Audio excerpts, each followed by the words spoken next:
Welcome to public TV news bulletin ముందుగా headlines.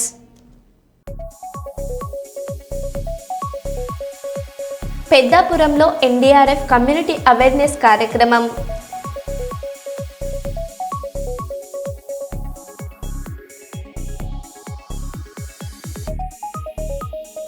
Guntur నగరంలోని biryani hotels పై ఫుడ్ సేఫ్టీ అధికారులు ఆకస్మిక తనిఖీలు.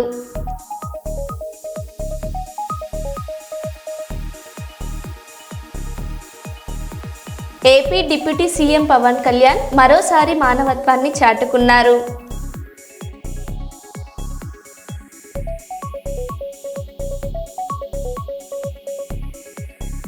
అసెంబ్లీ నుంచి వైఎస్ఆర్సీపీ సభ్యులు వాకౌట్.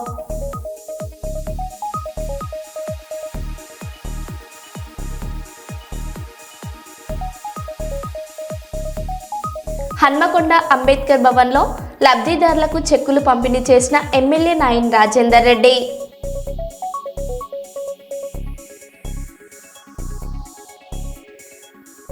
ఇక వివరాల్లోకి వెళ్తే వరంగల్ జిల్లా నర్సంపేట మున్సిపాలిటీలో పోలింగ్ ప్రశాంతంగా కొనసాగుతుంది. 30 వార్డులో ఓటింగ్ ప్రారంభమై మధ్యాహ్నం 1 గంట వరకు 57.64% పోలింగ్ నమోదైంది. గ్రీన్ పోలింగ్ స్టేషన్లు, ప్లాస్టిక్ రహిత కేంద్రాలతో ప్రత్యేక ఏర్పాట్లు చేసినట్లు కలెక్టర్ సత్యశారద తెలిపారు. ఆకుపచ్చ తోరణాలతో అలంకరించిన హరిత కేంద్రాల్లో గులాబీ పువ్వులతో ఓటర్లకు స్వాగతం పలుకుతూ భారీగా ప్రజలు తమ ఓటు హక్కును వినియోగించుకుంటున్నారు.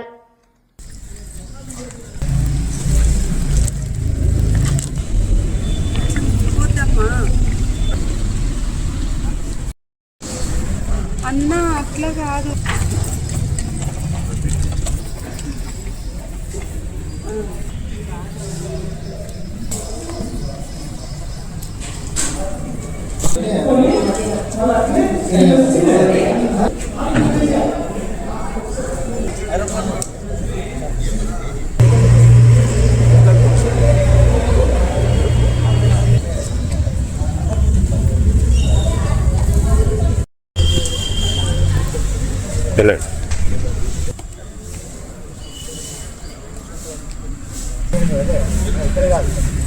అక్కడే ఉంది.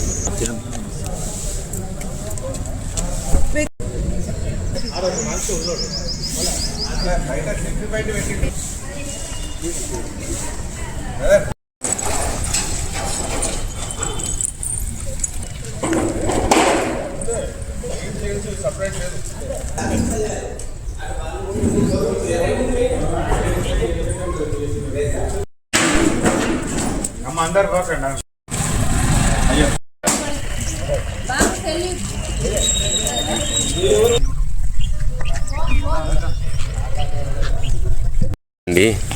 సారు తీసుకున్నారా?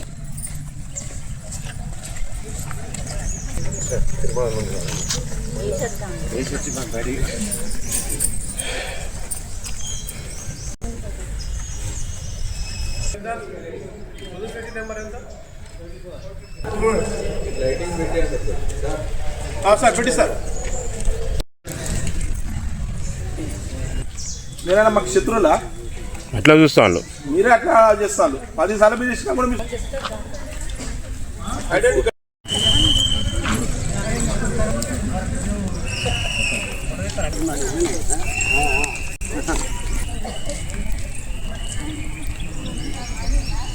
ఓటు వినియోగించుకుంది. భూపాలపల్లి నుంచి వచ్చింది ఆ ఓటు. చేపెట్టండి సార్.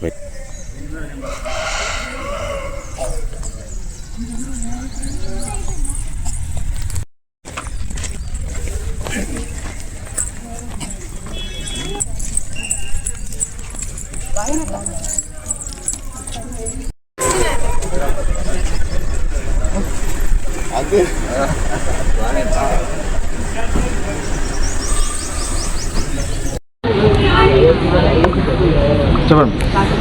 వరంగల్ జిల్లాలో ఇవాళ మనము 2 మున్సిపాలిటీస్కి ఎలక్షన్ ప్రక్రియ పొద్దున్న 7 గంటలకి స్టార్ట్ అయింది. సో మార్నింగ్ పూట కొద్దిగా ఫాగ్ ఉన్నందుకు స్లోగా స్టార్ట్ అయినా ప్రస్తుతము నియర్ టు 35% పైన అయింది 11 గంటల వరకు నమోదైనంత వరకు. అండ్ ప్రతి స్టేషన్లో కూడా ఇప్పుడు ప్రజలు ఇంకా క్యూస్లో కనపడుతున్న పరిస్థితి ఉంది. సో రైట్ నౌ మనము ఏర్పాటు చేసిన ఫెసిలిటీస్ అన్నిటినీ కూడా అందరూ యూటిలైజ్ చేస్తున్నారు. లైక్ వీల్ చైర్స్ కానీ ఇంకా ఇతరత్ర వాటర్ ఫెసిలిటీస్ ప్రతి స్టేషన్లో అన్నీ అవైలబుల్ ఉండేటట్టు మనము చూసుకున్నాము. బోత్ వర్ధనపేట అండ్ నర్సంపేట రెండు మున్సిపాలిటీస్లో కూడా ప్రశాంతంగా ప్రక్రియ కొనసాగుతోంది.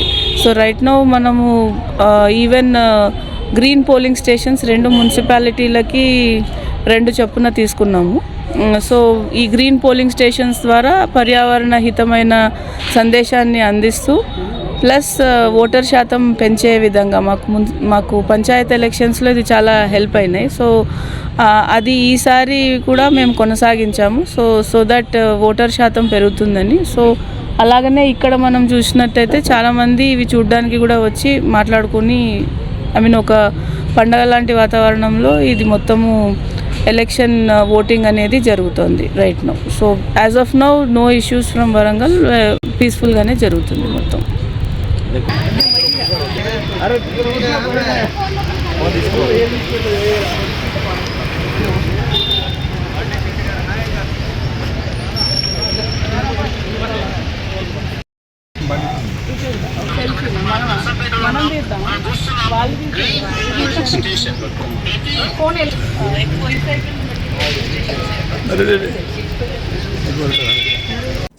ఫోన్ ట్యాపింగ్ ఇప్పటికీ జరుగుతుంది. మంత్రి పొంగులేటి శ్రీనివాసరెడ్డి ప్రభుత్వంలో ఉన్న మా సమాచారం బయటికి ఎలా పోతుందని అనుమానం ఉండేది.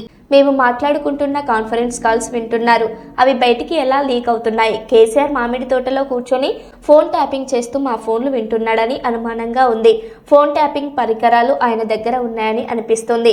ఈ విషయాన్ని మా ప్రభుత్వం సీరియస్గా తీసుకుంది. కేసీఆర్ దగ్గరున్న ఎక్విప్మెంట్ బయట పెడతామని మంత్రి పొంగులేటి శ్రీనివాసరెడ్డి అన్నారు. ఏం మాట్లాడానో అని మీరు అడుగుతున్నారు. వీరి దగ్గర ఫోన్ ట్యాపింగ్ చేసి ఉండకపోతే ఇప్పుడు కూడా చేస్తున్నారు. దీన్ని బట్టి ప్రభుత్వం సీరియస్ గా తీసుకుంటుంది. ఈ ఫోన్ ట్యాపింగ్ ఎక్విప్మెంట్ ఇంకా ఉన్నది అని నిర్ధారణ అవుతుంది. కాబట్టి తప్పకుండా ఈ ఫోన్ ట్యాపింగ్ సంబంధించిన దాంట్లో వీరి పాత్ర ఏముందో కూడా ఈ ప్రభుత్వం ఓపెన్ చేస్తుంది.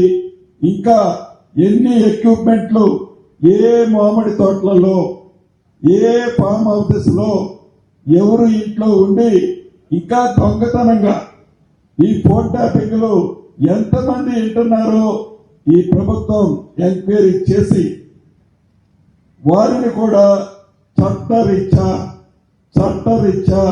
తగు చర్యలు వారి మీద కూడా తీసుకోవడం జరుగుతుంది. శ్రీ సత్యసాయి జిల్లా నంబులపూలకుంట మండలం గూటిబైలు గ్రామంలో ఒకే కాండంతో 7 రకాల విస్తీర్ణంలో వెలిసిన ప్రపంచ ప్రఖ్యాతిగాంచిన తిమ్మమాంబ మర్రిమాను వృక్షం వద్ద శివరాత్రి ఉత్సవాలు ఘనంగా నిర్వహించడానికి భారీ ఏర్పాట్లు చేస్తున్న ఎమ్మెల్యే కందిగుంట వెంకటప్రసాద్.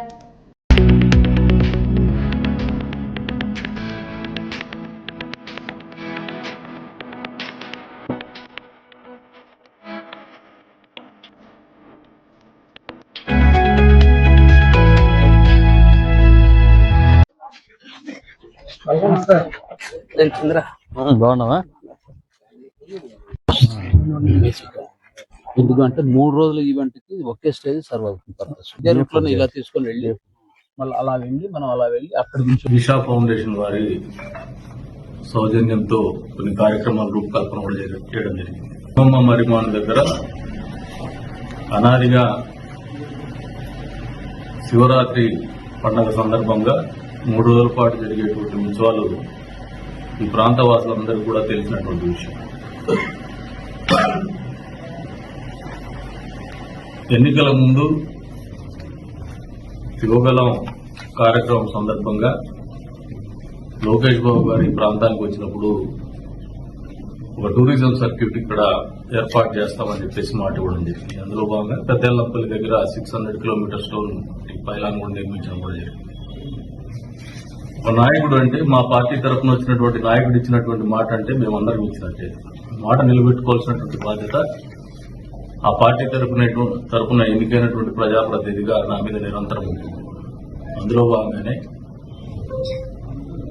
నరసింహస్వామి వారి బ్రహ్మోత్సవాలు కావచ్చు, మొన్న జరిగినటువంటి యోగి వేమన గారి జయంతి ఉత్సవాలు రాష్ట్ర పండుగ కింద ఆచరించడం కావచ్చు సటార్పల్లో, ఈ రోజున జరగబోయేటువంటి మహాశివరాత్రి ఉత్సవాలు తిమ్మమ్మ మరియు మన దగ్గర జరిగేటువంటి ఉత్సవాలు కావచ్చు, ఈ ప్రాంత అభివృద్ధికి, ఈ ప్రాంతంలో టూరిజం పెంపొందించుకోవడానికి ఉపయోగించుకోవాలనే ఆలోచనతోనే ఈ ఉత్సవాల్ని బ్రహ్మాండంగా నిర్వహించాలనే ఆలోచనతో ముందుకు వస్తున్నాం. ఈ కార్యక్రమంలో ఎప్పుడో అవుతారు ఈ వీలున్నటువంటి చోట వచ్చి కుటుంబ సమేతంగా రమ్మని చెప్పి పిలుపునిస్తాం. జిల్లాలో మున్సిపల్ ఎన్నికలు ప్రశాంతంగా ప్రారంభమయ్యాయి. భూపాలపల్లి, కాసింపల్లి 12, 13 వార్డులు మరియు కృష్ణా కాలనీలోని సింగరేణి స్కూల్ పోలింగ్ కేంద్రాలను జిల్లా ఎస్పీ సిరిశెట్టి సంకీర్తి పరిశీలించారు. సమస్యాత్మక కేంద్రాల్లో అదనపు పోలీస్ బలగాలతో కట్టుదిట్టమైన భద్రతా ఏర్పాట్లు చేసినట్లు తెలిపారు. ఓటర్లు భయాందోళనలు లేకుండా స్వేచ్ఛగా ఓటు హక్కు వినియోగించుకోవాలని సూచించారు. శాంతియుత పారదర్శక ఎన్నికల కోసం పోలీసులు అన్ని చర్యలు తీసుకుంటున్నారు.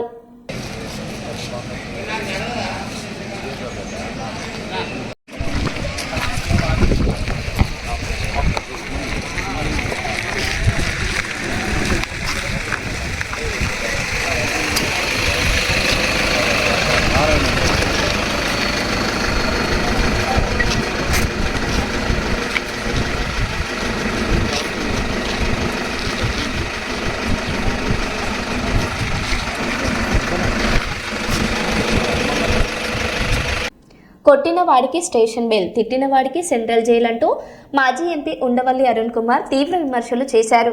హింసాత్మక ఘటనల్లో పాల్గొని పెట్రోలు, బాంబులు విసిరిన వారికి స్టేషన్ బెయిల్ ఇస్తున్నారని ఆరోపించారు. రాష్ట్రంలో ఈ కొత్త సాంప్రదాయానికి చంద్రబాబు ప్రభుత్వం శ్రీకారం చుట్టిందని విమర్శించారు. అమ్మటి విషయంలో ప్రభుత్వం చాలా దారుణంగా వ్యవహరించిందని, అందులో ఎలాంటి అనుమానాలు లేవని ఉండవల్లి అరుణ్ కుమార్ పేర్కొన్నారు. తిట్టిన వాడికి సెంట్రల్ జైలు, ఇది ఒక కొత్త పద్ధతి మారింది. అసలు తిట్టడం అనే దాని మీద కేసు పెట్టచ్చు, విచారణ జరపచ్చు, కానీ సెంట్రల్ జైల్లో వేయటం అనేది 30 చోట్ల నుంచి కంప్లైంట్లు పెట్టడం, ఒక కొత్త వరవడికి శ్రీకారం చుట్టారు చంద్రబాబు నాయుడు గారి ప్రభుత్వం.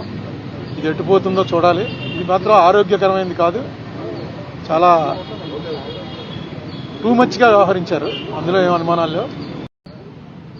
ఇగో కొత్త రూల్స్ అన్ని మారుతున్నాయి కదా, చూస్తున్నాం అనమాట. వైలెన్స్ చేసిన వాళ్ళకి, ఆర్సన్ చేసిన వాళ్ళకి, కొట్టిన వాళ్ళకి స్టేషన్ బెయిలు, తిట్టిన వాడికి సెంట్రల్ జైలు, ఇది ఒక కొత్త పద్ధతి మారింది. అసలు తిట్టడం అనే దాని మీద కేసు పెట్టచ్చు, విచారణ జరపచ్చు, కానీ సెంట్రల్ జైల్లో వేయటం అనేది 30 చోట్ల నుంచి కంప్లైంట్లు పెట్టడం, ఒక కొత్త వరవడికి శ్రీకారం చుట్టారు చంద్రబాబు నాయుడు గారి ప్రభుత్వం. ఇది ఎట్టుపోతుందో చూడాలి. ఇది మాత్రం ఆరోగ్యకరమైనది కాదు, చాలా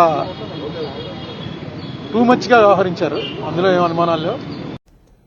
మంచిర్యాల జిల్లా క్యాతనపల్లి 10వ వార్డులో పోలింగ్ కేంద్రంలో ఓటు హక్కు వినియోగించుకున్న మాజీ ఎమ్మెల్యే బాల్క సుమన్ దంపతులు రాణి అలెక్య.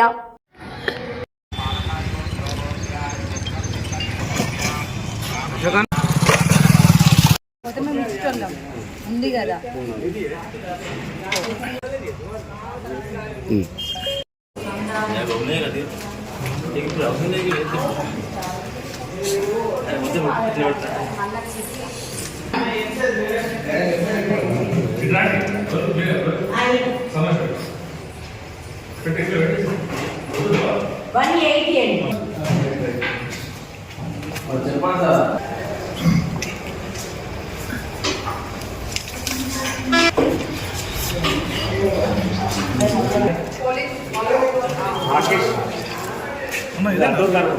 ఫస్ట్ నెంబర్ సార్ పిలుస్తాను.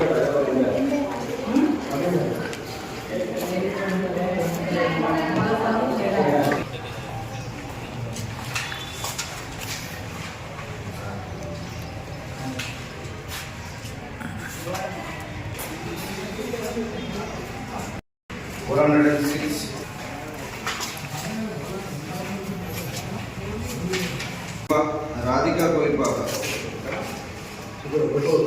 ఇటు రాజు బాక్స్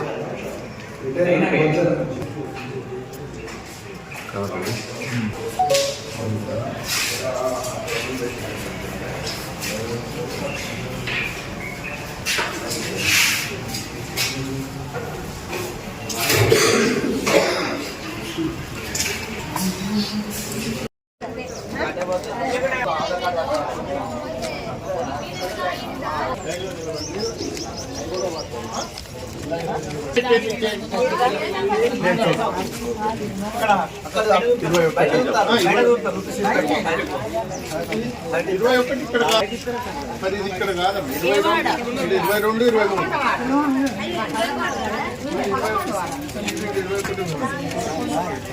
కానీ ఇక్కడ 21 లేదుగా మనకి 22 23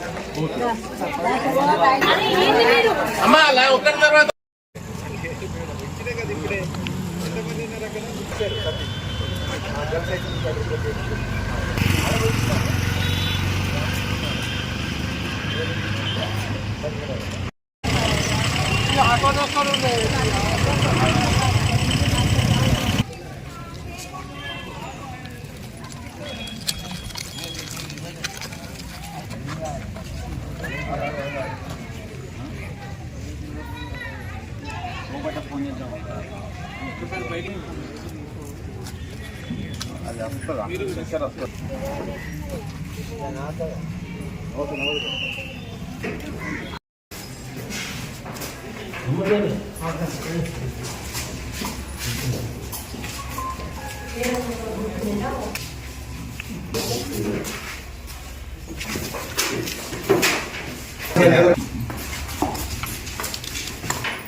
AP deputy CM Pawan Kalyan మరోసారి మానవత్వాన్ని చాటుకున్నారు. పిఠాపురం మండలం మాధవపురం గ్రామానికి చెందిన 2 చిన్నారులు తల్లిదండ్రులను కోల్పోయి అనాథలుగా మారగా సోషల్ మీడియా ద్వారా సహాయం కోరారు. వారి పరిస్థితిపై స్పందించిన పవన్ కళ్యాణ్ తన జీతం నుంచి ప్రతి నెల 5,000 చొప్పున ఆర్థిక సహాయం ప్రకటించారు. అలాగే ఇల్లు మంజూరు చేయాలని అధికారులకు ఆదేశించి చిన్నారుల చదువు బాధ్యతను జిల్లా కలెక్టర్కు అప్పగించారు. తమ్ముడి పేరు చంటి. నాన్నగారు 2 years అయింది చనిపోయి. ఇప్పటి వరకు అమ్మగారే చూసుకున్నారు పని చేస్తూ. ఆ తమ్ముడిని నన్ను కూడా చదివిస్తూ. నెల క్రితం అమ్మగారు హాస్పిటల్లో చనిపోయారు, కాకినాడ పెద్ద హాస్పిటల్లో. క్యాన్సర్ వచ్చి, లంగ్ క్యాన్సర్ వచ్చి. ప్రెసెంట్ అయితే ఇప్పుడు తమ్ముడు నేను మాత్రమే ఉన్నాము. అమ్మ నాన్న ఎవరు లేరు. అమ్మమ్మ తరపు నుంచి నాన్న వాళ్ళ సైడ్ నుంచి కూడా ఎవరు పట్టించుకోవట్లేదు, ఎవరు కూడా లేరు. ఈ ఇల్లు కూడా మాది కాదు. పవన్ కళ్యాణ్ గారు పిఠాపురంలో 42 మందికి ఎవరు లేని అనాథలకి ఎలా హెల్ప్ చేస్తున్నారో మాకు కూడా హెల్ప్ చేస్తారని ఆశిస్తున్నాను. తమ్ముడిని చదివించడానికి గవర్నమెంట్ ద్వారా ఏమైనా హెల్ప్ చేయండి, హెల్ప్ చేయాలని చెప్పి పవన్ కళ్యాణ్ గారిని కోరుకుంటున్నాం. అటు ఇటు కూడా ఎవరు లేరు, పూర్తిగా అనాథలమై ఉన్నాం. ఈ ఇల్లు కూడా మాది కాదు, ఇప్పుడు ఉండడానికి కూడా ఇల్లు లేదు మాకు. అమ్మ నాన్న లేరు, మేము ఇద్దరే ఉన్నాం. పవన్ కళ్యాణ్ గారు ఏమన్నా సాయం చేయండి.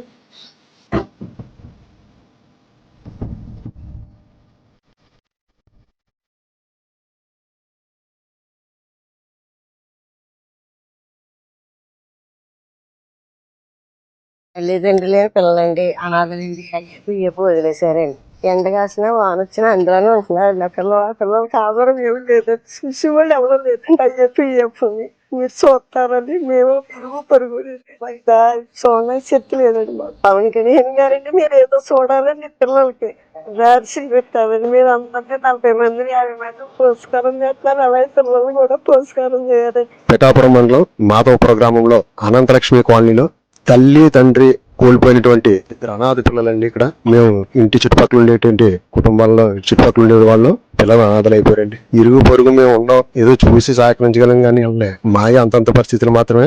పవన్ కళ్యాణ్ గారు మీరు మంచి మనసున్న వ్యక్తి కాబట్టి మీరు ఆదుకునే అనాథ పిల్లల్లో వీరు కూడా మీరు భాగం అనుకుని వీరు కూడా మీకు తోచినంత విధంగా సహాయ సహకారాలు అందిస్తారని మరీ మరీ కోరి ప్రార్థిస్తున్నాం. ఉండడానికి ప్రస్తుతానికి ఇల్లు కూడా సరైన లేదు, ఇల్లు కూడా లేదు, ఇలా సొంత ఇల్లు కూడా లేదు. వీళ్ళకి ఇల్లుని వీళ్ళకి జీవనోపాధి, ముఖ్యంగా ఇప్పుడు జీవనోపాధి బ్రతకడానికి మీరు ఏదైనా సహాయ సహకారాలు అందిస్తారని మరీ మరీ కోరి ప్రార్థిస్తున్నాం. పవన్ కళ్యాణ్ గారు వాళ్ళకిద్దరికి ఓ దారి చూపించాడు. అమ్మ నాన్న చనిపోయారండి. వాళ్ళకిద్దరికి చూసేవాడు కూడా ఎవరు లేరండి. ఆ పిల్లల దారేటో మీరే చూడాలండి. గౌరవనీయులైన పవన్ కళ్యాణ్ గారికి నా వందనాలండి. వీళ్ళ అమ్మగారు నాన్నగారు కూడా చనిపోయారు. వీళ్ళకి ఎవరు లేరు. అమ్మ వైపు చూడటానికి ఎవరు లేరు, నాన్న వైపు వాళ్ళు చూడటానికి కూడా ఎవరు లేరు. మేము చుట్టుపక్కల ఉండే వాళ్ళం ఏమైనా ఏదో ఒక క్షణంలో చూసి వచ్చేస్తున్నాం తప్ప వాళ్ళకి సహాయం ఏమి చేయడానికి కూడా మా పరిస్థితులు కూడా అంతంత మాత్రమే. ప్రస్తుతం వాళ్ళు ఉండే ఇల్లు కూడా సరిగ్గా లేదు. దానిపైనే చిన్న బరకం వేసుకుని ఆ గదిలో ఉంటున్నారు. ప్రస్తుతం తినడానికి కూడా చాలా కష్టంగా ఉంది. పవన్ కళ్యాణ్ గారు మీ దయ వల్ల ఈ బిడ్డలు కూడా ఆదుకుంటారని మనస్ఫూర్తిగా కోరుకుంటున్నాను. ఆర్యవైశ్యుల ఆత్మీయ సమ్మేళనం వైజాగ్లోని హోటల్ మేఘాలయ నందు నిర్వహించడం జరిగింది. ఈ సమ్మేళనంకు కూడా చైర్మన్ సోమిశెట్టి వెంకటేశ్వర్లు, రాష్ట్ర ఆర్యవైశ్య సంఘం నాయకులు ఈలూరి లక్ష్మయ్య, చంద్రశేఖర్, శ్రీనివాస్, గోవింద్, శ్రీనివాసరావు, జగన్నాథ్, ఆర్యవైశ్య కార్పొరేషన్ డైరెక్టర్ రూపాదేవి గారితో పాటు ఆర్యవైశ్య నాయకులు పాల్గొనడం జరిగింది.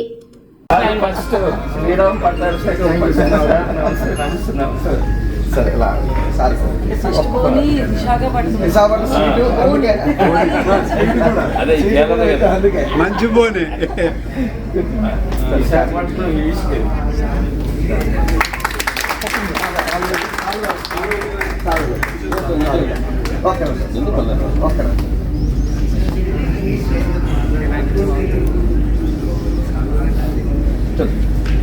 మధ్యలోకి వచ్చింది.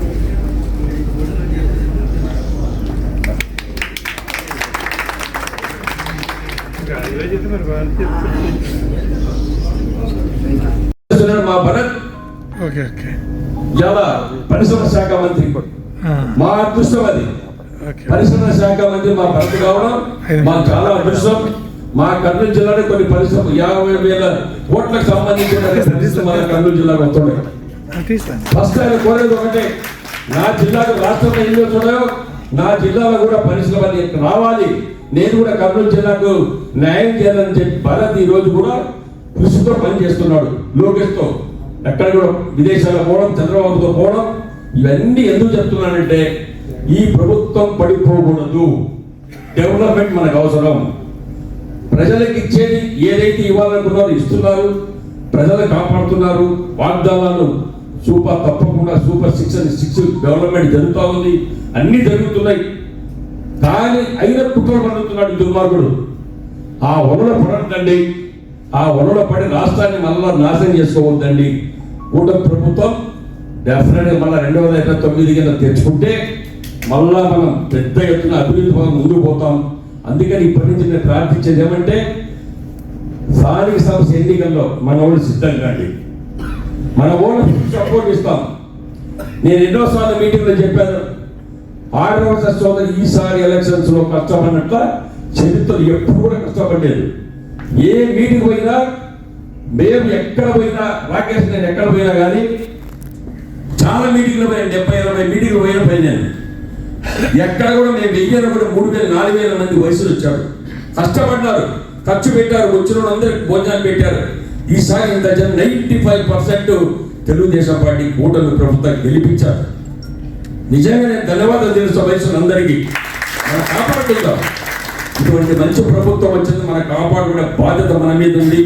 తప్పు చేస్తే మళ్ళా 5 సంవత్సరాలు ఇబ్బంది పడతాం. అభివృద్ధి జరిగినంత గుండు పడిపోతుంది.